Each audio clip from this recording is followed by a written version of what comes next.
दोस्तों, हमारी कहानी चल रही है चौगढ़ के नरभक्षी बाघिनों की। जो माँ और बेटी थी, उनमें से एक बाघिन जो बेटी थी उसे जिम कॉर्बेट साहब पहले ही मार चुके थे। और अब ये बची हुई बाघिन और ज़्यादा भयानक और क्रूर हो चुकी थी। उसके डर का आलम यह था कि गांव वालों ने अपने गांव घरों को छोड़कर दूसरी दूसरी जगहों पर पलायन कर लिया था, यानी कि अपने घर छोड़ के दूसरी जगह चले गए थे।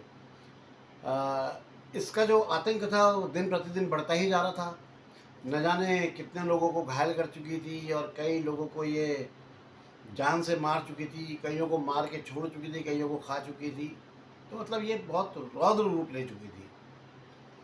दोस्तों, जिम कॉर्बेट साहब की इस नरभक्षी बाघिन की शिकार घटना को जो लोग अब तक ध्यान से सुनते आए हैं, उनके लिए अब ये एपिसोड और भी ख़ास होने वाला है, क्योंकि इसमें उस नरभक्षी बाघिन से इनकी पहली और आखिरी मुलाकात का जो है पूरा डिटेल है, थोड़ा वृतांत है। तो हो सकता है थोड़ा सा लंबी भी हो जाए, क्योंकि मैं इसमें इसको ख़त्म कर दूंगा। फिर इसके बाद एक मैंने बताया ना इंटरेस्टिंग और टॉपिक लेके आ रहा हूँ वाइल्ड लाइफ से रिलेटेड। 11 अप्रैल 1930 का दिन था। जिम कॉर्बेट साहब को कारागार पहुँचे 19 दिन हो चुके थे। उसी दिन दोपहर से पहले इनकी पहली बार उस आदमखोर बाघिन से जो है मुलाकात हुई, यानी कि मुक्कालात हुई या आमना सामना हुआ। 2 बजे के आसपास जिम कॉर्बेट साहब अपनी 3 भैंसों को लेकर फॉरेस्ट रोड की ओर से निकल रहे थे। इनका इरादा था कि भैंसों को पहले से जो इन्होंने जगह डिसाइड की हुई थी, कोई 3 जगह इन्होंने डिसाइड की थी कि वहाँ पर ले जाके बांध दिया जाए, ताकि बाघिन को भैंसों पर हमला करने का एक तरह से इनविटेशन भेजा जा सके कि भाई तो आ, तू मार तो सही इनको। तो 3 अलग अलग जगहों पे उनको बांध दिया जाए। अब जिस रास्ते से ये जा रहे थे वो रास्ता बंगले से करीब 1 मील दूर था। पहाड़ियों को काटता हुआ उत्तर से पश्चिम की ओर जाके ये मुड़ जाता था और काला आगार की घनी पहाड़ियों के अंदर चला जाता था। उस रास्ते में कुछ लोग लकड़ियाँ बीन रहे थे और उन्हीं लोगों में एक बूढ़ा आदमी भी था। उसके चेहरे पे बहुत दुख और जो था उसकी जो छाप थी वो साफ साफ झलक रही थी। उसने जिम कॉर्बेट साहब को आते हुए देखा तो वो तुरंत अपनी काम को छोड़ के इनके पास चला गया। अब जब वो गया तो उसको जाते देख करके जो बाकी के लोग लकड़ी बीन रहे थे वो लोग भी जिम कॉर्बेट साहब के पास आ गए। अब उस व्यक्ति ने जिम कॉर्बेट साहब से बातें करते करते एक पहाड़ी की ओर इशारा किया और बोला कि साहब वहाँ पे जहाँ पर एक वो शाहबलूत का पेड़ है और उसी पेड़ के नीचे की तरफ कुछ घनी झाड़ियाँ थी। तो उसने बताया कि 1 साल पहले उसी जगह पर बाघिन ने उसके बेटे को वहीं पे मारा था और वहीं पर खा लिया था। और ये सब बोलते बोलते वो बेचारे की आंखें भर आई थी। बहुत चेहरा उसका, क्या मतलब ऐसा क्या बोल सकते हैं, जिसका इकलौता लड़का हो चला गया हो। जिम कॉर्बेट साहब उस वक्त सड़क के किनारे बैठ के अपना सिगरेट पी रहे थे और बातें कर रहे थे। उस बुजुर्ग व्यक्ति की व्यथा जो थी, वो जो बातें थी, उनको सुनकर इनका भी दिल जो है ना बिल्कुल वो करुणा से जो है वो दिल पसीज या करुणा भर गई बहुत ज़्यादा। फिर वो इन्हें उस जगह पर ले गया जहाँ उसका बेटा मारा गया था। उसने बताया कि अगले दिन वहाँ उसके बच्चे के सिर्फ कुछ हड्डियाँ और वो जो आसपास की मिट्टी थी वो खून से सनी हुई मिट्टी और फटे हुए कपड़े मिले, बाकी कुछ नहीं मिला। वो बुजुर्ग व्यक्ति अपने बेटे की मौत का दोष उन 25 लोगों पर लगा रहा था जो उस दिन उसके साथ लकड़ियाँ बीनने के लिए गए थे। उसका कहना था कि ये सारे लोग जो है उसके बच्चे को अकेला छोड़ करके भाग गए थे और बाघिन उसके बेटे को उठा कर ले गई। अब जो सामने जो लोग बैठे हुए थे उनमें कुछ वो लोग भी थे जो उस दिन 25 लोगों के साथ थे, वो लोग भी पीछे बैठे हुए थे। तो उन्होंने एकदम से ऑब्जेक्शन किया और एकदम से खड़े होकर कहा, अरे नहीं नहीं, हमने तो इसकी चेतावनी सुनी थी। ये खुद ही चिल्ला चिल्ला करके बोल रहा था, भागो भागो जल्दी भागो, नज़दीक में कहीं बाघ है, दहाड़ रहा है, जल्दो भागो भागो, फटाफट यहाँ से भागो। तो वो सब लोग तो वहाँ से भाग गए थे। तो उन्हें कुछ उनके ऊपर ये ब्लेम नहीं लगना चाहिए, वो तो भाग गए थे। लेकिन वो जो बुजुर्ग व्यक्ति था वो चुप नहीं हुआ। उसने बस इतना ही कहा, यार तुम सब लोग तो बड़े और समझदार हो, वो बेचारा तो बच्चा था, उसे कैसे अकेला छोड़ दिया यार तुम लोगों ने। बस इतना ही उसने बोला।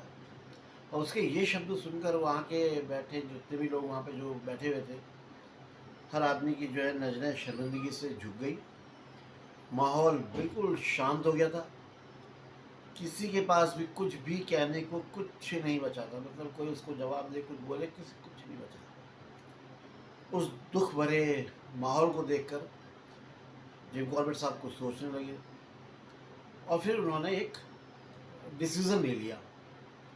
उन्होंने अपने आदमियों से कहा कि वो लोग एक भैंस को ले जाके उस जगह पर बांध दें जहाँ वो लड़का मारा गया था, और ये जो बाकी की जो 2 भैंसें हैं इनको वापस डाक बंगले में ले जाएं। एक ही भैंस को बांधें, 2 को वापस ले जाएं। कुछ सोचा होगा जिम कॉर्बेट साहब ने। यार अब इसमें सिर्फ नरबख्शी बागिन को मारकर उसके आतंकों को ख़त्म करने की योजना नहीं रहेगी थी, बल्कि इसमें उस पिता का दुख का सम्मान भी था और उस बेटे की याद भी, जिसे जंगल ने यार भरपूर, मतलब उसको बड़ा होने से पहले ही छीन लिया था। दोस्तों, जहाँ पर जिम कॉर्बेट साहब बैठे थे वहीं से एक पगडंडी नीचे घाटी की तरफ जा रही थी। आगे जाकर वो घने चीड़ के जंगलों और झाड़ियों को पार करती हुई जो फॉरेस्ट की जो रोड थी उससे जा मिलती थी। आप लोग अपने दिमाग में इमेजिनरी पिक्चर जरूर बनाते हुए चलिएगा कि कैसा कैसा माहौल हो रहा होगा, इसीलिए मैं पूरा खुल के बता रहा हूँ।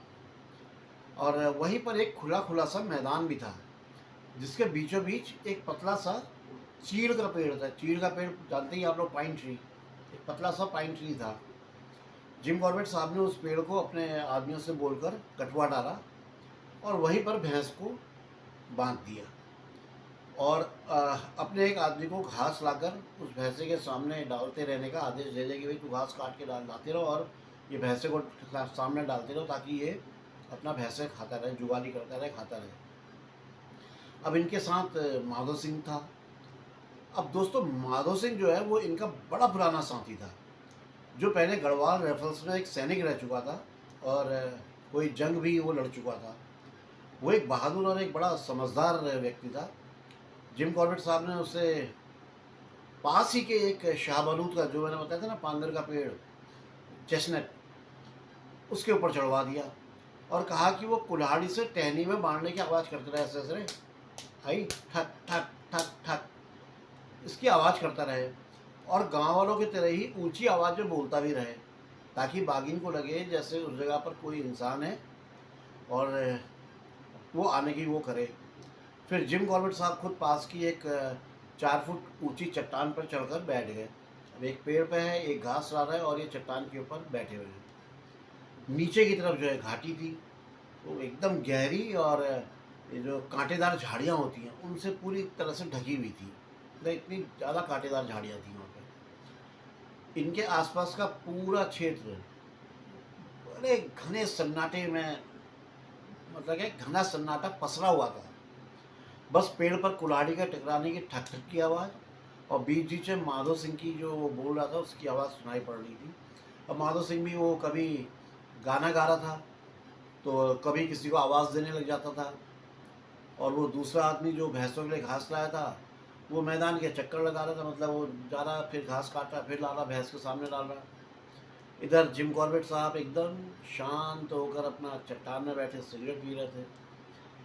कहने की ज़रूरत नहीं कि राइफल उनके बगल में ही रखी हुई थी और अपना आराम से सिगरेट में शांत, बिल्कुल कूल माइंड जिसको बोलते हैं, शांति के साथ बैठे हुए। और फिर यार एक क्षण ऐसा आया जैसे वातावरण में कहते हैं ना कि हवा की सरसराहट भी रुक गई हो। जिम कॉर्बेट साहब भी एकदम से अलर्ट हो गए, एकदम सतर्क। इन्हें आइडिया हो गया कि नरबख्शी बागिन आ गई है। वही छठी इंद्री जागृत हो जाने वाली बात जो मैंने पिछले एपिसोड में बताई थी। इन्होंने तुरंत जमीन में जो आदमी काम कर रहा था उस आदमी को तुरंत बुला, चल फटाफट इधर आ जा, अपने पास बुला लिया और सीटी बजाकर माधो सिंह को भी इशारा कर दिया कि बिल्कुल चुप हो जाए, अब कोई सन्नाटा हो जाए, मतलब शांति हो जाए पूरे एरिया में। ये जो मैदान था ये 3 तरफ से खुला हुआ था। माधो सिंह बाईं ओर के पेड़ पे था, घास वाला आदमी सामने और भैंसा दाईं ओर बंधा हुआ था, जो बहुत बेचैन हो रहा था और जोर जोर से अपने पाँव पटक रहा था, कई हरकतें कर रहा था। उसको पता चल गया था कि बागिन आ गई है। जिम कॉर्बेट साहब की जो नज़रें थी अब चारों तरफ अपना अलर्ट मोड पर घूम रही थी, अपना कहाँ लेकिन तभी इन्हें आभास हुआ, अरे यार बाघिन सामने से नहीं, वो तो इनके पीछे, पीछे की ओर वाली जो ढलान है, वहाँ से जो है बिल्कुल दबे पाँव चुपचाप ऊपर की तरफ चलती हुई आ रही है। दोस्तों, जैसा कि जिम कॉर्बेट साहब ने पहले ही सोचा था, ठीक वैसा ही हुआ। बिल्कुल वैसा ही हुआ, इन्होंने जो सोचा था वैसा ही हुआ। माधो सिंह की आवाज़ सुनकर वो बाघिन पहले तो चौंक गई होगी, अरे ये क्या हुआ एकदम से आवाज़। फिर बहुत ही चुपचाप दबे पाँव वो चट्टान पर आ खड़ी हुई और फिर गर्दन उठाकर ऊपर देखने लगी, सीधा उस तरफ जहाँ जिम कॉर्बेट साहब छुपे हुए घात लगाए हुए बैठे हुए थे, यानी वो चट्टान के ऊपर जहाँ पर उन्होंने अपनी घात लगाई हुई थी। बाघिन की जो आंखें थी उसमें कुछ झिझक सी थी, वो शायद सोच रही थी कि क्या वाकई में कोई वहाँ पे होगा। आवाज़ तो आ रही थी लेकिन अब तो यहाँ पे कोई आवाज़ नहीं आ रही है, कोई होगा नहीं होगा। आप लोगों को दोस्तों याद होगा, मैंने पहले भी बताया था कि बाघ या गुलदार दिन के जब उजाला होता है उससे बहुत दूर की जो चीज़ें हैं उनको साफ साफ नहीं देख सकते, उन्हें कुछ ब्लर दिखाई पड़ती हैं, थोड़ी धुंधली सी दिखती है। इसलिए वो एक जगह पर खड़े होकर बड़े गौर से उस चीज़ को देखने की और समझने की कोशिश करने लगते हैं, यार ये है क्या, क्या है ये, क्या हो सकता है। तो ये उनका होता है। लेकिन रात में ऐसा नहीं है, रात में तो वो बहुत ही बढ़िया देखते हैं। लेकिन जब जिम कॉर्बेट साहब ने अपनी जगह थोड़ा सा बदली और उनके साथ के जो आदमी थे वो भी एकदम शांत हो गए थे, तो बाघिन को जो है कुछ शक हो गया था। उसे दिमाग में कोई डाउट आ गया था कि गुरु कुछ गड़बड़ है। और जंगल की खामोशी जब अचानक से गहरी हो जाए तो उस शांति को जो सबसे पहले महसूस करता है वो जानवर ही महसूस करते हैं। जबकि जिस इंसान को जंगल की नॉलेज नहीं है, जानकारी नहीं है, वो इस चीज़ को नहीं समझ सकता है, वो नहीं समझ पाता है। एक खतरा कहीं आसपास ही था, कहाँ था ये नहीं पता। कुछ पल यूं ही बीत गए, थोड़ा सा टाइम निकल गया, बिल्कुल सन्नाटा, एक सिहरन सी और एक रहस्यमयी भावना। तभी अचानक ऊपर पहाड़ी से एक सूखी टहनी खटाक की आवाज़ के साथ करते हुए नीचे आके गिरी। वो टूटी और खटखट खटखट कर जो आवाज़ होती है उससे नीचे गिरी। बस उस आवाज़ ने जिम कॉर्बेट साहब के भीतर की बेचैनी को जो है कुछ पल के लिए दबा दिया। लेकिन ये बात भी बिल्कुल साफ हो गई थी कि शिकार का जो सुनहरा मौका इनके पास था वो अब इनके हाथों से निकल चुका था। उस बाघिन को मारने का जो मौका था वो निकल चुका था। लेकिन एक उम्मीद अभी भी जिंदा थी। जिम कॉर्बेट साहब को ये विश्वास था कि ये बाघिन जरूर लौट के आएगी। और जब उससे लगेगा कि यहाँ आसपास में कोई भी नहीं है, तो तब इस भैंसे पर झपटेगी। और अगर उस समय इन्हें कोई मौका मिल गया, जिम कॉर्बेट साहब को, तो इनकी .275 बोर वाली जो अचूक राइफल है वो अपना काम कर जाएगी। इन्हें इस चीज़ का कॉन्फिडेंस था कि वो आएगी। जिम कॉर्बेट साहब ने आगे की योजना भी बना ली थी। इन्होंने मन ही मन सोचा कि अगर ये उस बाघिन को घायल भी कर दें, मतलब उससे कहीं पर गोली लग जाए, वो घायल भी हो जाए, तो उसकी जो खून बहेगा उसकी लकीर को देखकर ये उसका पीछा करना शुरू कर देंगे। क्योंकि यार महीनों तक जंगल जंगल में भटकते रहने से तो कहीं बेहतर था कि उसकी ब्लड लाइन का, उसकी जो खून की जो वो है धारा जो बन रही है उसका पीछा करा जाए और उसको ढूंढा जाए। दोस्तों, लेकिन ऐसा करना कोई यार हल्का काम नहीं है, बिल्कुल भी हल्का काम नहीं था, ऐसा हल्के में नहीं लेना चाहिए। जिम कॉर्बेट साहब अच्छी तरह से जानते थे, उनका अनुभव था। घायल बाघिन बाघिन का पीछा करने ये कोई आसान काम नहीं होता है। वो कहीं भी किसी झाड़ी में एकदम चुपचाप बैठी हुई हो सकती है और फिर एक झपट्टा मारकर किसी पर भी हमला कर सकती है, क्योंकि उसके अंदर तो कमाल की फुर्ती होती है ना। लेकिन जिम कॉर्बेट साहब के मन में डर नहीं था, बस एक उनको साफ राजनीति बनानी थी, रणनीति बनानी थी। राजनीति निकल गया गलती से, तो रणनीति बनानी थी और उस जिम्मेवारी से उस रणनीति पर पूरी अमल भी करना था पूरी तरह से। हाँ, एक बात उन्हें परेशान कर रही थी और वो ये थी कि जो इनके साथ में 2 आदमी हैं उनको क्या किया जाए। अगर उन्हें अकेले डाक बंगले की ओर भेज देते तो उन लोगों के लिए खतरा हो सकता था। कहीं पे भी कोई रास्ते में कोई अनहोनी हो सकती थी, क्योंकि उस एरिया में एक नरभक्षी घूम रही थी। रास्ते में बाघिन उन पर हमला ना कर दे, इसलिए जिम कॉर्बेट साहब ने उन लोगों को अपने साथ रखना उनके लिए बहुत ज़रूरी हो गया। नहीं भैया, इनको अपने साथ ही रखो यार। भैंसे को उन्होंने एक मजबूत पेड़ की जड़ से इस तरह बांधा था कि अगर बाघिन उस पर हमला भी कर दे तो वो उसे घसीट कर अपने साथ ना ले जा सके। वो उनसे क्या करते हैं, जब शिकार करता है बाघ या बाघिन तो उसको शिकार को लेके वहाँ से दूर चला जाता है, लेकिन जब बांधा हुआ है तो उसको वो इतनी आसानी से खींच ना पाए, इतना टाइट बांध रखा था। अब जिम कॉर्बेट साहब ने मैदान छोड़कर एक नया रास्ता पकड़ लिया। इनकी योजना थी कि ये किसी तरह से पहाड़ी के दूसरी ओर पहुंच जाएं और वहां से बाघिन पर निशाना साधने की कोशिश करें, सामने चले जाए और वहां से टारगेट करें। करीब 100 गज चलने के बाद जिम कॉर्बेट साहब एक खड्डे पर पहुंचे। सामने घनी झाड़ियां थी, इतनी घनी कि 2 आदमी एक साथ अगर उस पर घुस जाए तो वो उसके अंदर ही फंस जाएं, नहीं जा सकते थे। इसलिए ये तय किया गया कि अब इस झाड़ वाले रास्ते को छोड़ो, ये खड्ड के भीतर से निकला जाए और फिर खाई तक पहुंचा जाए। ये जो खड्ड थी ये करीब 10 गज चौड़ी और 4 फुट गहरी थी। जैसे ही जिम कॉर्बेट साहब उस पर उतरे, एक अबाबील फड़फड़ा कर उड़ गई। दोस्तों, अबाबील जो है ये एक चिड़िया होती है जो अपनी तेज उड़ान के लिए जानी जाती है, बहुत तेज होती है और करीब 40 घंटे तक बिना रुके ये उड़ सकती है। 40 घंटे तक बिना रुके उड़ सकती है। ये एक दिन में 300 किलोमीटर तक उड़ लेती है। समझिए आप कितनी, मतलब इसके अंदर एनर्जी होगी। और जो इसकी स्पीड होती है वो 55 किलोमीटर प्रति घंटे तक होती है, यानी कि 55 किलोमीटर प्रति घंटा उड़ जाती है। एरियल डिस्टेंस सोचिए आप। आबाबील के बारे में कुछ और ख़ास बातें ये हैं कि ये पक्षी हवा में ही सो जाती है, उड़ते उड़ते सो गई है और उड़ते उड़ते हुए अपने चोंच से पानी भी पी लेती है। ये ज़मीन पर बहुत कम दिखती है और अक्सर झुंड में ही रहना पसंद करती है। ये गीली चिकनी मिट्टी से जो है ये अपने पुराने जो महल वगैरह होते हैं, खंडर वगैरह होते हैं, गुफाएं, कंदराएँ वगैरह जो होती है या ओवर ब्रिज के नीचे, ऐसी जगहों पे अपना घोंसला बनाती है। शायद इसने अपना, इस चिड़िया ने, इस अबाबील ने अपना घोंसला वहीं पर बनाया था जहाँ से वो उड़ी। जिस जगह पर जिम कॉर्बेट साहब का कदम पड़ा था वहीं पर एक चट्टान थी और उस पर 2 अजीब किस्म के अंडे पड़े हुए थे, अजीब किस्म के।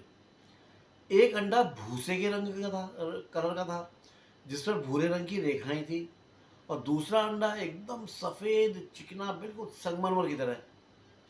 जिम कॉर्बेट साहब ने उन्हें बड़े गौर से देखा। इन्हें इतने वर्षों के अनुभव के बाद भी ऐसा अंडा इन्होंने अपनी लाइफ में कभी नहीं देखा था। और जो इनका संग्रह था, जो कलेक्शन था, उसमें अबाबील के अंडे भी नहीं थे, इनके पास नहीं थे उनके अंडे। तो इन्होंने क्या किया, उन अंडों को उठा लिया, लेकिन अब उनको रखने के लिए इनके पास कोई डब्बा या डिबिया वगैरह तो थी नहीं कि उन्हें संभाल के रख लेते। तो उन्होंने क्या किया, अपने बाएं हाथ में दोनों अंडे रख लिए, फिर वही पास के कुछ पत्तों और काई से उन्हें अच्छी तरह से लपेट के सेव कर लिया। नरभक्षी बाघिन की खोज के दौरान उन्हें जंगल के बीच एक छोटा सा लेकिन अद्भुत खजाना मिल गया था, जो उनके संग्रहालय में जाके जमा हो जाना था, जो इनका निजी संग्रहालय था अपना, जिसमें सब ये चीज़ें रखते थे। बचपन से ही जंगल के शौकीन थे, पशु पक्षी हर एक के बारे में जानकारी रखते थे। दोस्तों, जंगल की खामोशी में जो रहस्य था वो उस खड्ड में उतरते ही और ज़्यादा गहरा होने लगा। जैसे जैसे जिम कॉर्बेट साहब खड्ड में आगे बढ़े, उसके किनारे ऊंचे होते जा रहे थे। करीब 60 गज चलने के बाद खड्ड की गहराई करीब 12 से 13 फुट तक हो गई थी। बरसात का पानी अब तक जब भी होता है, मतलब बरसात जब भी होती है और उसका पानी जब इस तरह की चट्टानों से होकर गुजरता है तो वो क्या करता है, वो इतनी बढ़िया तरीके से उन्हें काट देता है जैसे कोई पुराने शीशा हो, इतना चमका देता है। वो इतना चिकना हो जाता है कि उस पर पैर टिकाने को कोई जगह ही नहीं टिकती, वो इतना फिसलता है आदमी। अरे यार, जैसे बच्चों के वो फिसलने वाला झूला नहीं होता है, फ़ोटो डाल दूंगा यार, बिल्कुल वैसा चिकना हो जाता है पत्थर। इन्होंने अपनी राइफल अपने साथी को पकड़ाई और खुद संभल कर चट्टान से नीचे की तरफ, बच्चों की तरफ फिसलने लगे। ये तो फिसल रहे थे, लेकिन इनके दोनों साथी एकदम से कूद गए नीचे और वो कुछ ज़्यादा ही एक्साइट हो रहे थे, बहुत ज़्यादा उत्तेजित हो रहे थे। उन्होंने फ़ौरन जिम कॉर्बेट साहब को राइफल पकड़ा दी और बहुत ही घबराई हुई आवाज़ में पूछा, अरे साहब, आपने भी सुनी बाघ की आवाज़? जिम कॉर्बेट साहब को पूछा, बाघ की आवाज़ सुनी आपने? लेकिन जिम कॉर्बेट साहब ने तो नहीं सुनी थी। वो शायद इसलिए नहीं सुनी हो सकती थी क्योंकि ये फिसलते हुए जा रहे थे और इनके कपड़ों की जो फिसलने में जो खड़खड़ की आवाज़ हो रही होगी या जो भी आवाज़ हो रही होगी, उस आवाज़ के कारण बाघिन की जो हल्की सी आवाज़ रही होगी वो दब गई होगी। जब इन्होंने उल्टा उन लोगों से पूछा कि भाई तुमने क्या सुना, क्या कह रहे हो तुम, तो उन्होंने बताया कि उन्हें कहीं बहुत पास से ही बाघ की घुरघुराहट की आवाज़ सुनाई दी थी, पर यह समझ में नहीं आया कि वो किस दिशा से आ रही थी। आई तो थी, लेकिन कहाँ से आई थी ये हम समझ नहीं पाए। असल में बाघ अपनी मौजूदगी का पता ऐसे चलने नहीं देते हैं, वो इतने कैमोफ्लाज हो जाते हैं कि वो समझ में नहीं आता है कहाँ पे हैं। शिकारी सिर्फ अपना एक अंदाज़ा ही लगा सकते हैं कि बाघ या बाघिन या लेपर्ड या जो भी बिग कैट है वो किस दिशा की तरफ हो सकती है या हो सकता है, ये एक आइडिया लगा सकते हैं। लेकिन यहाँ पर बहुत संभव था कि बाघ इन लोगों के पीछे पीछे ही आ रहा हो, मतलब बाघिन इनके पीछे पीछे आ रही हो। और जब जिम कॉर्बेट साहब नीचे फिसले तो वो निराश हो गई और फिर एकदम से घुरघुरा गई और अरे यार झंझनाहट से, अरे यार ये क्या हो गया वाली जैसी होती ना, तो वो अटैक करने के मूड में और लेकिन ये घुरघुरा गए हो, ये नीचे वो हो गए हो। ये तीनों जहाँ खड़े थे उसके ठीक पीछे दाईं ओर एक 15 फुट ऊंची चट्टान खड्ड की ओर झुकी हुई थी और बाईं ओर करीब 30-40 फुट ऊंची कुछ गिरी हुई चट्टानें थी, जो गिरी हुई चट्टानें थी लेकिन बहुत ऊंची ऊंची थी। सामने एक बड़ा सा चीड़ का पेड़ था जो खड्ड की रेत पर गिरा पड़ा हुआ था, जिसकी वजह से रास्ता बंद हो गया था और शायद उसी पेड़ के कारण वहाँ के जो रेत थी वो भी काफ़ी फैल गई थी। उस पेड़ से कोई 12-13 फुट की दूरी पर एक और चट्टान थी जो बाहर की ओर निकली हुई थी। जैसे ही जिम कॉर्बेट साहब वहाँ पहुँचे, इन्होंने देखा कि रेतीली ज़मीन उस चट्टान के पीछे की ओर जा रही है। अब ये जो चट्टान थी जिसका जिम कॉर्बेट साहब बार बार जिक्र कर रहे थे, उसका रूप बिल्कुल वैसे ही था जैसे वो कोई बहुत बड़ी स्लेट हो, जैसे जो स्लेट होती है ना बच्चों की लिखने वाली काली वाली, उस चौक से लिखते हैं, ऐसी कोई हो जो बहुत बड़ी है, जो नीचे से करीब 2 फुट मोटी और सीधी खड़ी कर दी जाए तो 90 डिग्री से थोड़ा सा झुकी हुई लगती थी, मतलब उसको इतनी बड़ी स्लेट थी। जैसे ही ये इस बड़ी स्लेट को पार करके थोड़ा सा आगे बढ़े तो इन्होंने जरा सा मुड़कर अपने दाएं कंधे के ऐसे ना, यहाँ कंधे के पीछे से ऐसे देखा, मतलब ऐसे करके यूँ मुड़ के देखा, बॉस सामने बिल्कुल बाघिन थी, ऐसे सामने बाघिन। जरा तस्वीर दिमाग में बनाइए, चट्टान के पीछे जो रेतीला इलाका है वो बिल्कुल समतल है, उसके दाईं ओर 15 फीट ऊंची चिकनी स्लेट जैसी चट्टान है जो हल्की सी बाहर को निकली हुई है, यानी कि चढ़ भी नहीं सकते उस पर। बाईं ओर भी उतनी ही ऊंचाई का एक घिसा हुआ किनारा था, ठीक हो गया, कटीली झाड़ियाँ जिस पर खूब ढेर सारी कटीली झाड़ियाँ हो रही थी और उस पार दूर तक वो फिसलने वाली चट्टान फैली हुई थी, दूर तक चली गई थी, जिससे ये फिसल कर नीचे आए थे। ये रेतीला हिस्सा चारों तरफ से पहाड़ी दीवारों से पूरा घिरा हुआ था, करीब 20 फुट लंबा और 10 फुट चौड़ा मात्र। और दोस्तों उसी जगह पर वो खूंखार, खौफनाक, क्रूर वो नरभक्षी बाघिन बैठी हुई थी, अपने चारों पंजे फैलाकर, जैसे घात लगा के बैठते हैं ना, बिल्कुल वैसे बैठी हुई थी। बाघ जिम कॉर्बेट साहब लिखते हैं कि बाघिन के चेहरे पे एक अजीब सी मुस्कान थी, मुस्कुरा रही थी वो, बिल्कुल उस कुत्ते के जैसे जो अपने मालिक को कई दिन बाद देखकर बहुत खुश हो जाता है। आता है ना, जानवर के मुंह को देख के भी तो आइडिया आ जाता है। जिम कॉर्बेट साहब के मन में एकदम से दो ख्याल आए, वो कहते हैं एकदम से दो विचार को आए। पहला ये कि अब जो करना है वो इन्हें ही करना होगा, जो भी कदम उठाना है पहले इन्हीं को उठाना है। और दूसरा ये कि कोई भी ऐसी हरकत ना हो जिससे बाघिन एकदम से चौंक जाए या डर जाए, या हो सकता है कि कहीं अचानक इन पर हमला ही ना कर बैठे। अगर वो उस समय हमला कर देती, मान लो अगर बाघिन उस समय हमला कर देती, तो जिम कॉर्बेट साहब का बचना तो यार बिल्कुल नामुमकिन हो जाता। मुश्किल नहीं कह रहा हूँ मैं, नामुमकिन कह रहा हूँ, क्योंकि इतने नज़दीक से बाघ लगा के वो घात लगा के बैठी हुई नरभक्षी बाघिन, उसका हमला विफल नहीं होता।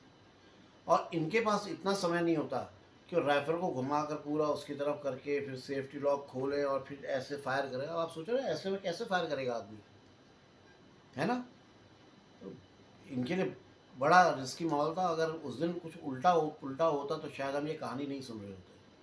तो जिम कॉर्बेट साहब अपनी जान हथेली पर रख के चलते थे। राइफ़ल इनके सीधे हाथ में थी, लेकिन जिस जगह पर ये खड़े थे, वहाँ ज़रा सा भी चूक हो जाना जानलेवा हो सकती थी, ये तो निश्चित बात है। जैसे ही राइफ़ल इनकी दाहिनी बाँह को छुई, जिम कॉर्बेट साहब को उसे पूरी तरह से सीधा करना पड़ा। और जैसे ही बाँह सीधी हुई, इनकी जो बाँह थी वो सीधी हुई, राइफ़ल का बोझ अचानक सारा इनके ऊपर आ गया। अब तो बस थोड़ा-थोड़ा और हिम्मत करके इन्हें राइफ़ल की जो नाल थी, उसको बाघिन की ओर घुमाना था, लेकिन बहुत धीरे-धीरे, इतने धीरे कि उसको महसूस ना हो। बाघिन अब भी इनकी तरफ उसी तरह से देख रही थी, एक बड़ी अजीब-सी मुस्कान के साथ, मानो कोई पुराना दुश्मन एकदम सामने हो और उस टाइम वो ज़्यादा अच्छी पोज़ीशन में हो और कहे, "चल बेटा, अब देख लेते हैं तुम्हें कि क्या कर सकते हो तुम यार।"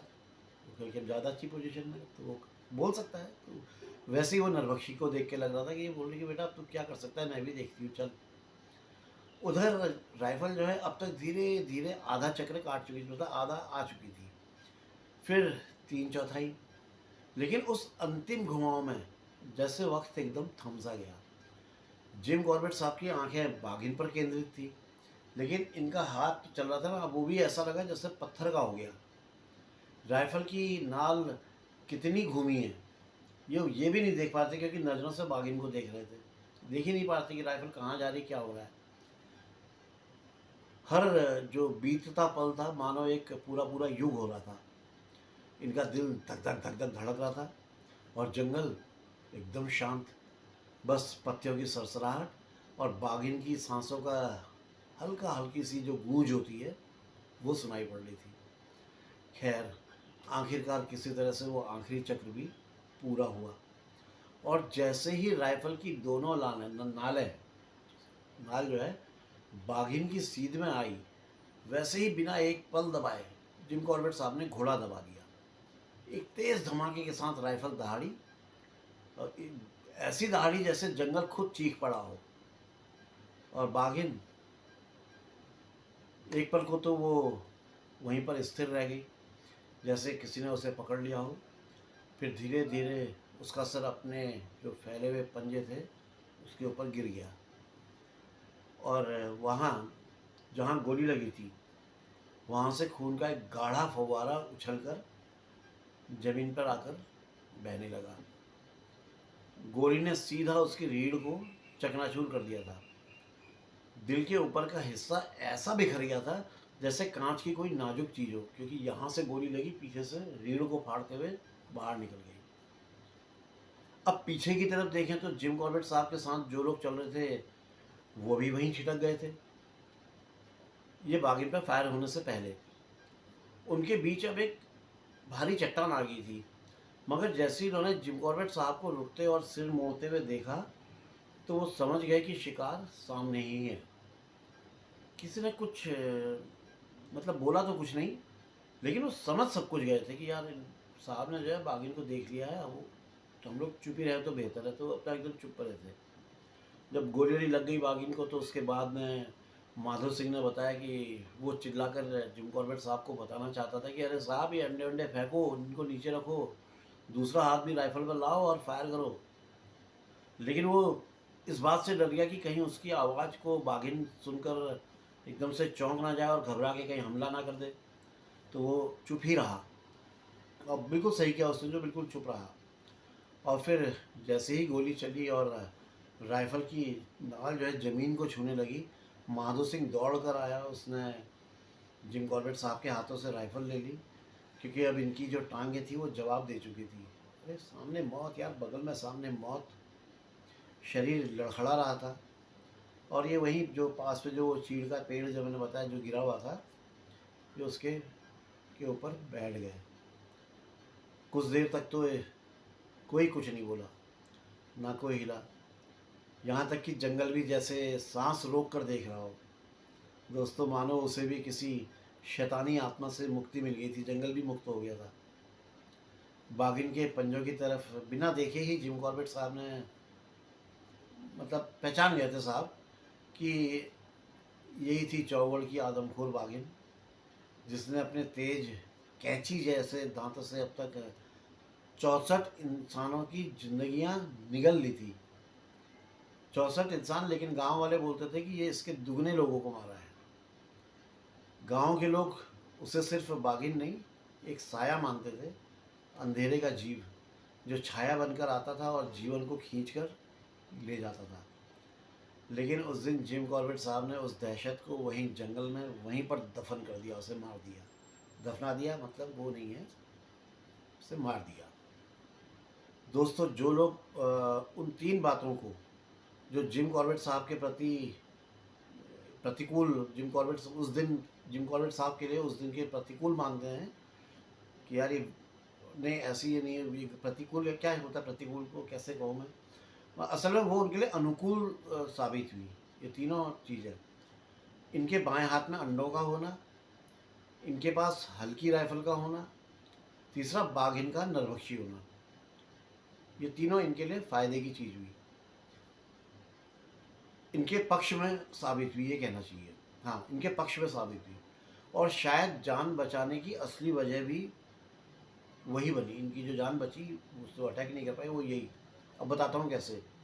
सोचो यार, अगर उस वक्त जिम कॉर्बेट साहब के दोनों हाथ राइफल पर होते और जैसे ही ये ऐसे पीछे मुड़कर इन्होंने बाघिन को इतने पास से देखा होता, तो एक शिकारी की स्वाभाविक प्रक्रिया क्या होती, प्रतिक्रिया क्या होती? वो तुरंत घूमता और सामना करता। पर दाएं हाथ में अंडे होने के कारण इनका हिलना टल गया था, मतलब ये हिल नहीं पाए। और इनका स्थिर खड़े रहना बाघिन को इनके ऊपर छलांग मारने से रोकता रहा, क्योंकि ये नज़रों से नज़रें मिलाए हुए थे उससे। अगर वो एक बार इन पर झपट जाती तो फिर इनको छोड़ती भी नहीं, या फिर वो हो सकता था जंगल की तरफ भाग जाती, तो इस दिन तो इन्हें वो दोबारा मेरे ख्याल से दिखती भी नहीं। अब बात करते हैं राइफल की। अगर राइफल भारी होती तो जैसे सावधानी से जिम कॉर्बेट साहब उसे धीरे धीरे धीरे धीरे आगे कर रहे थे, वो मुमकिन नहीं हो पाता। भारी होती ना, कैसे करते? और इस काम में रत्ती भर की भी गलती खुद के लिए जो है जानलेवा हो सकती थी। होती कि नहीं? क्योंकि भारी राइफल हिलती, हरकत होती, वो देखती, अटैक कर देती। तीसरी बात और सबसे महत्वपूर्ण, अगर वो बाघिन नरभक्षी नहीं होती तो शायद खुद को घिरा हुआ महसूस करके वहाँ से भाग निकलने की कोशिश करती, और उसके रास्ते में जो भी आता वो उसे रास्ते से हटा देती। और दोस्तों, बाघ का किसी को रास्ते से हटाने का होता है ज़्यादातर जानलेवा ही साबित होता है। वो अटैक करके ही हटाती है। अटैक तो कर ही देती है, खाए ना खाए अलग बात है। उधर इनके साथी एक लंबा चक्कर काट के पहाड़ी की ओर निकल गए थे। वहाँ पहुँचकर उन्होंने भैंसे को खोल दिया और जिस रास्ते से भैंसे को बांधा था उसको लेकर के बाघिन की तरफ आने लगे, क्योंकि वही रास्ते से बाघिन को बांधना वगैरह जाना था, ले जाने के लिए उसको बांधा जाना था। जिम कॉर्बेट साहब ने इतनी देर में खुद वो चट्टान से नीचे उतरकर उस खट तक पहुँचे और उन अंडों को वहीं पर रख दिया जहाँ से उठाए थे। जो उनकी पहले वाली जो जगह थी, असली जगह जो थी, वो जो चट्टान के नीचे एक छुपी हुई जगह थी, वहीं पर उसको रख दिया। दोस्तों, जिम कॉर्बेट साहब हमेशा इस बात को स्वीकार करते आए हैं कि वो दूसरे शिकारी भाइयों की तरह ही ये भी अंधविश्वासों में पूरा विश्वास करते थे। समझ रहे आप कहने का मतलब?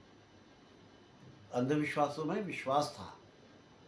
इनका मानना था कि किसी नरभक्षी को मारने से पहले अगर ये कोई सांप मार दें, कोई नाग मार दें, तो ये उस अभियान में ज़रूर सफल हो जाएंगे, यानी कि बाघ को ये मुक्ति दिला देंगे। ये इनका एक अंधविश्वास था। 1 साल के अंदर 3 बार इन्होंने बाघिन को मारने की बहुत कोशिश की थी। बड़ा पसीना बहाया था, दिन रात जंगलों में भटके थे, मगर सफलता हाथ नहीं लग रही थी। 1 साल में 3 बार का कोशिश हो चुकी थी, और लंबी लंबी कोशिश है। और अब देखिए, जैसे इन्होंने कुछ अंडे उठाए, उसके कुछ ही मिनटों में बाघिन खुद इनके सामने आ गई थी और फिर वही ढेर भी हो गई थी। वैसे यार सच में कभी कभी भाग्य के रास्ते बड़े रहस्यमय होते हैं, मिरेकल्स होते रहते हैं। और ऐसी एक मिरेकल का इंतज़ार कर रहा है आपका ये भाई भी, कि मिरेकल हो जाए, स्पाइनल कॉर्ड सही हो जाए और दौड़ने चलने लगूँ। अब जब इन्होंने अंडों को वापस उस जगह पर रखा तो वो तब भी गर्म थे। अब वो जो इनके हाथों में थे, या उस पर धूप पड़ रही थी इस वजह से गर्म नहीं थे, बल्कि उनकी जो माँ की जो ममता की जो छाव थी, जो उसके शरीर की गर्मी उस पर उन पर पड़ी थी, उसके कारण वो गर्म थे। आधे घंटे बाद जब इन्होंने वही रास्ता पार किया तो अंडे वहाँ नहीं थे। वो अब अपनी माँ के पंखों में छिपे हुए आराम कर रहे थे। अबाबील, वही छोटी सी चिड़िया, उस चितकबरी चट्टान पर कुछ ऐसे बैठी थी कि वो सामान्य नज़रों से दिखाई नहीं पड़ रही थी। उसके पंखों का रंग चट्टानों में इतना घुल मिल गया था कि ऐसी पहली नज़र में ऐसे देखो तो आप समझ ही ना पाओ, और जब गौर से देखे, अच्छा हाँ बैठा हुआ है कुछ, तभी नज़र में आए। खैर, और वो भैंस, हाँ, जिसको ये बाधा हुआ था, वो इतने मेहनत से इंसानों के साथ रहते रहते वो एक बिल्कुल पालतू भैंस हो गई थी। अब बिल्कुल पालतू कुत्ते की तरह वो इनके आदमियों के पीछे पीछे आ रही थी। जब वो रस्सी लेकर के आ रहे थे तो वो भी पीछे पीछे चली आ रही थी। उसी दिन जब वो लोग सुबह, जब वो अपना ये पहाड़ी से उतर रहे थे, तो भैंस भी भागती हुई इन लोगों के साथ साथ चलने की कोशिश कर रही थी। मतलब वो बिल्कुल पालतू की तरह इनके साथ चल रही थी। अब जब उसे देखा कि बाघिन गिरी पड़ी है तो वो पहले थोड़ा सकुचाई, फिर बाघिन के पास गई, उसे सूंघा, फिर इत्मीनान से वहीं पर बैठ गई और आराम से जुगाली करने लगी। उसे अब चिंता नहीं थी। उसके बाद सब लोग मिलकर एक मजबूत डंडे से जो है बाघिन को बांधने में लग गए। दोस्तों, शिकार का अंत हो चुका था, पर जो सीख उस दिन जंगल ने दी थी वो जिम कॉर्बेट साहब के लिए कभी भी ना उम्र भूलने वाली थी। जिम कॉर्बेट साहब ने माधो सिंह से कहा कि वो पड्डांग वगैरह में जाए और कुछ लोगों को मदद के लिए बुला लाए, लेकिन माधो सिंह अड़ गए। अरे नहीं नहीं, नहीं साहब नहीं, इस नरभक्षी को तो हम ही उठाएंगे साहब, और कोई हाथ तक नहीं लगाएगा इसमें। उसका साथी भी जो है उसकी बात में जो है हामी भर रहा था, हाँ साहब हम ही उठाएंगे। दोनों के चेहरे पे वही गर्व था जो गांव वालों पर वर्षों से छाया हुआ डर खत्म करने वाले को मिलता है। जैसे गर्व, अरे हमने खत्म कर दिया सारा डर, होता है ना गर्वित चेहरा, वैसा वो तेज। जिम कॉर्बेट साहब ने एक बार फिर से समझाया कि भाई ऐसा मत करो, बुला लो, लेकिन माधो सिंह नहीं माना और मुस्कुराते हुए बोला, अरे साहब ऐसा हम लोग बीच बीच में रुक लेंगे, आराम करते हुए चलेंगे, लेकिन लेके हम ही लोग जाएंगे साहब, हम लोग कोई कच्चे खिलाड़ी नहीं हैं, बचपन से ही बोझा उठाने की आदत है हमें। और ये सच भी था। तीनों ने उम्र भर मेहनत की थी, शरीर गठीले थे, दिल में शेर जैसी हिम्मत थी, और लेकिन सब कुछ होते हुए भी ये कोई साधारण काम नहीं था। ये भी तो जैसे यार भगीरथ प्रयत्न था उतनी भारी भरकम बाघिन को बांध के टॉप में उधर गेस्ट हाउस तक ले जाना, क्योंकि जिस रास्ते से ये लोग जा रहे थे वो तंग और बलखाता हुआ पहाड़ी रास्ता था। जिस डंडे से बाघिन को बांधा गया था वो डंडा, वो भी थोड़ा लंबा था, जो चलते हुए जगह जगह झाड़ियों में अटक जा रहा था। रास्ते में कहीं पे मोड़ आए, जब मुड़ा जाए तो बार बार इन लोगों का संतुलन बिगड़ जा रहा था, और हर कदम के बाद इनको कुछ देर रुककर सांस लेनी पड़ रही थी। चढ़ाई में चढ़ रहे थे, कंधों पर बंधे उस भारी डंडे के नीचे जिसमें बाघिन का शरीर लटका हुआ था, झूल रहा था, उसका बोझ असहनीय हो रहा था। 250-300 किलो की बाघिन, उसके नीचे इन्होंने कंधे के ऊपर जो अपने मोटे मोटे कपड़ों की गद्दी रखी थी वो भी बार बार खिसक जा रही थी, जिसे बार बार ठीक करना पड़ रहा था। एक तरफ कांटेदार जो है रस भरी की झाड़ियाँ थी जो इन लोगों के कपड़ों में बार बार फंस रही थी, जिससे वो फटे जा रहे थे कपड़े, इनके चिथड़े हुए जा रहे थे। और दूसरी तरफ वो तीखा और पथरीला खड़ी खड़ी चढ़ाई वाला रास्ता जो पैरों से इनकी खाल तक छील दे रहा था। और ये भी कहते हैं कि कई दिनों तक इन लोगों के लिए नहाना तक गवारा नहीं हुआ था, एक सज़ा हो गई थी, ये नहा नहीं पा रहे थे, एक सज़ा हो गई थी नहाना इनके लिए, क्योंकि शरीर इतनी जगह से छिला हुआ था और नहाते वक्त जैसे पानी डालते या साबुन वगैरह लगाते थे तो हर खरोच में इनकी जलन होती थी। कई दिनों तक इनका ये आलम रहा। दूसरी तरफ सूरज पहाड़ी की चोटी से झांक रहा था, यानी कि डूबने वाला था। जब 3 थके हारे लेकिन विजयी और गरित आदमी बागिन को कंधों पर लिए काला अगार के डाक बंगले पर पहुंचे, और उनके साथ ही पीछे पीछे चुपचाप चलती हुई भैंस भी थी, जो इस पूरे अभियान की एक मूक साक्षी थी, गवाह थी कि ये सफल अभियान रहा था। उस शाम के बाद ना तो किसी गांव में चीख सुनाई दी, ना कोई घायल हुआ और ना कोई गुमशुदा। पूरे 5 वर्षों तक चौगढ़ की बागिन का जो खौफ पूर्वी कुमाऊं की वादियों में छाया रहा था, वो अब खत्म हो गया था, वो निपट चुका था। लोग मुक्त हो गए थे उस आतंक से। जिम कॉर्बेट साहब ने अपने नक्शे पर एक निशान और लगा दिया, एक क्रॉस का निशान काटा, काला आगर से 2 मील दूर पश्चिम दिशा में, और उसके नीचे लिख दिया 11 अप्रैल 1930। बाद में जब इन्होंने बागिन की खाल उतारते हुए उसकी हालत देखी, तो सारी सच्चाई इनके सामने आ गई। उस बेचारी के पंजे टूट चुके थे, बूढ़ी हो गई थी ना, और दांत तो जैसे जड़ तक घिस गए थे। शायद इन्हीं कारणों से वो सीधा हमला करके शिकार नहीं कर पाती थी, इसलिए वो कमज़ोरों को या अकेले चलने वालों को या कोई असहाय मनुष्यों को अपना निशाना बना रही थी और मार रही थी।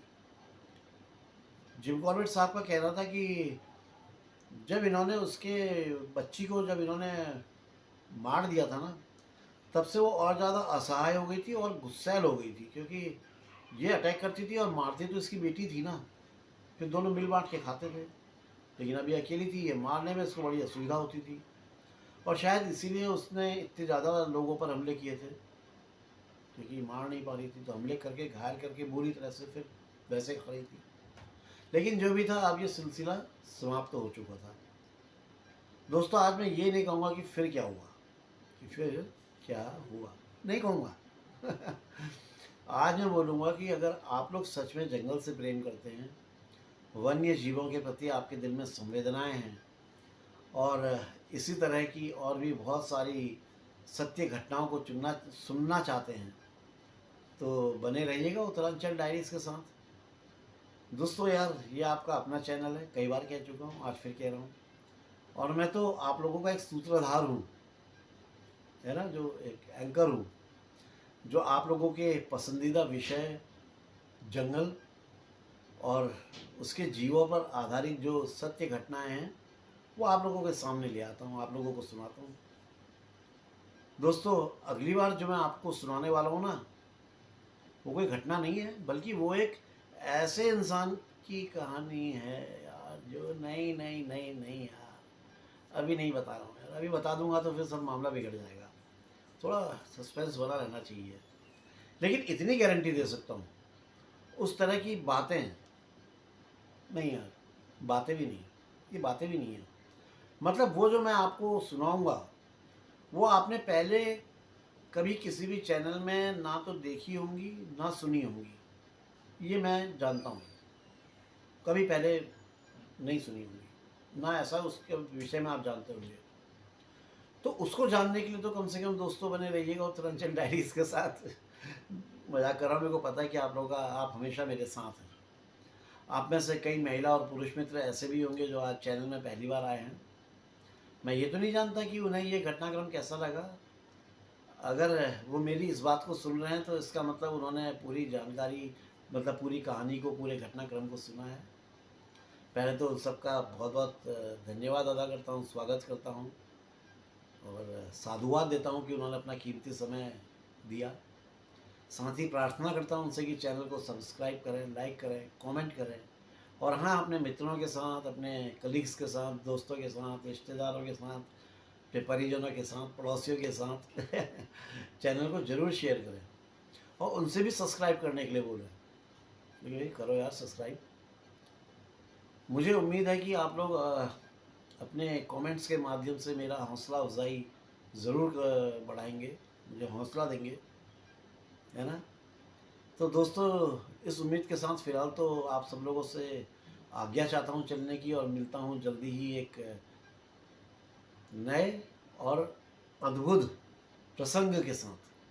हाँ, बिल्कुल नई चीज़ के साथ। ओके, बाय बाय दोस्तों।